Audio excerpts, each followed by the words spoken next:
Hi friends, ఈరోజు beans కర్రీని టేస్టీగా ఎలా చేసుకోవాలో చూద్దాం.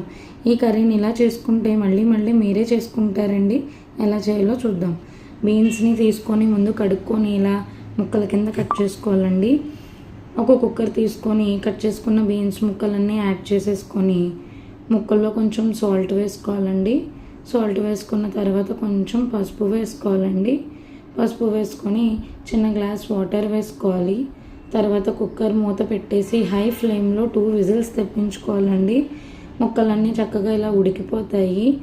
ఓకేనా, ముక్కల్లో వాటర్ అంతా డ్రైన్ చేసేసుకోవాలండి. కన్నాల బుట్టలో దేంట్లోనైనా వేసుకొని చక్కగా ఇలా డ్రైన్ చేసేసుకోవాలి.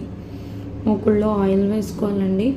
ఆయిల్ కొంచెం హీట్ ఎక్కిన తర్వాత పోపు వేసుకోవాలి. ఎండుమిరపకాయలు వేసుకోవాలి, కరివేపాకు వేసుకోవాలి. పోపు అంతా బాగా వేగిన తర్వాత ఉడికిపోయిన బీన్స్ వేసుకొని ఒక 10 మినిట్స్ చిన్న మంట మీద మధ్యలో కలుపుతూ కుక్ చేసుకోవాలి. దీనివల్ల ఏమవుతుందంటే ముక్కల్లో ఉన్న తడితనం తగ్గిపోతుంది. ఓకేనా, ఇలా కుక్ చేసుకున్న తర్వాత ముందు ముక్కల్లో ఉప్పు వేసుకున్నాం కదండి.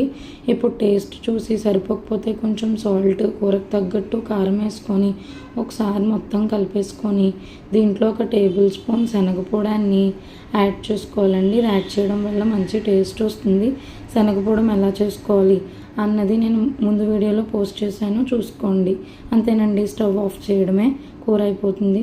మీకు కనుక వీడియో నచ్చినట్లయితే లైక్ చేసి, షేర్ చేసి, సబ్స్క్రైబ్ చేయండి. Thank you so much.